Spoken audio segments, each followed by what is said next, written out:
Welcome everybody to our devotions today. We are coming to, hopefully maybe we should close up the series on servant leadership and move on in our study of the book of Mark. But we're stuck in Mark chapter 9 and 10. And I've enjoyed just talking about the beauty of this thing called servant leadership. And so epitomized in the life of Jesus, not did he just say it, but man, he just totally lived it out. But I want to ask a question today. How is it that servant leaders should lead? Give me some criteria or some characteristics of what servant leaders do in order to be a servant leader. Well, I want to paint a picture for you. I believe that servant leaders are the masters of painting a compelling picture in front of their people.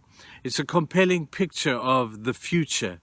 And if we can point people towards the future, we're doing them a huge favor, because the future is so powerful in changing our own minds and changing the way that we think and getting us out of a victim's mentality and out of getting us out of a negative thinking pattern. Those things are not cured by trying to fix the things of the past, but are just so encouraged as we look to the future. So I think a servant leader is somebody who paints a compelling picture of the future. You see, I believe that people want to know where they're going. They want to know what you're trying to accomplish by taking them there. They're wanting to know what they will need and become along the way. And then the final thing is, why does it matter? In fact, it's not the final thing. Can I suggest to you people that the why is far more important than the what and the how of what they're going to be doing? Why would we want to go there? Why would we need to follow you? What have you got that will take us to a place where, why would we even want to go there? And it's the why that is far more important than the what and the how. You see, the what and the how makes up the plan. And we've all got a plan, haven't we? In order to get better, we'll do A, B, C, and D. But they don't know why they've got to do it.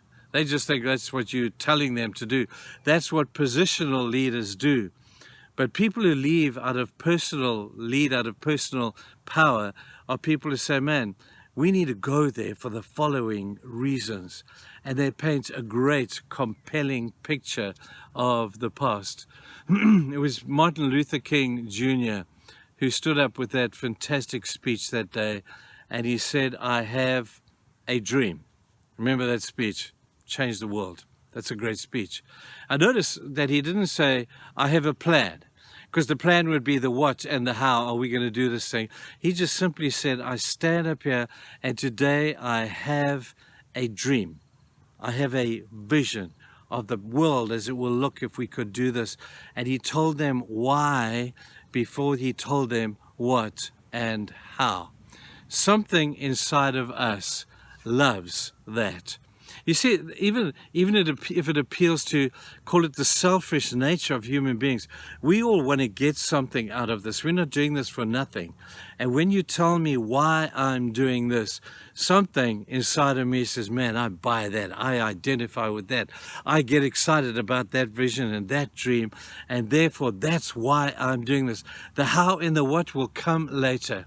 It's not like, if you have a look at Nehemiah, when Nehemiah returned to Jerusalem to find the walls of the city totally devastated, the first thing he did was he shocked them into reality. He almost kind of laid a bit of guilt on them by saying, why are you people living like this? Surely you as children of God should be living differently. And then they'd explain to them why they should rebuild the walls. He said, we should rebuild these walls of Jerusalem because we have a temple to protect. We should rebuild the walls of Jerusalem so our families can live safely, so that our children can walk in the streets. And he laid it on them, the why, before he gave them the plan. He had a great plan. Oh man, you take this section of the wall and you take this section of the wall. It was a great plan. But a plan without the why is really a waste of words. And so the why is so important. Jesus often spoke about the rewards of heaven. And it's not being mercenary to think, man, there are rewards in heaven. And I'm going to tell people, I want to get some of those rewards. He says, lay up for yourselves treasure in heaven where thieves are not going to steal it and rust is not going to eat it away. He says, because that's why we're doing this and why we're living out this godly life and why we're telling people about Christ, because he's painting a compelling picture of what is going to happen in the future. So when we buy into this beautiful picture, the plan will automatically pass and will automatically come, but it all begins with the why. Now I'm going to tell you people, as I look at this, I find it very easy to buy into the why of our faith. Why? Well, the first reason of why is because we need our sins forgiven. That's a good reason. The second reason is because we have this cry for eternity. Something in our hearts makes us think there's got to be more than this life down on earth, and there is more. And when we buy into the why we need to do these things, these how and the what will automatically flow.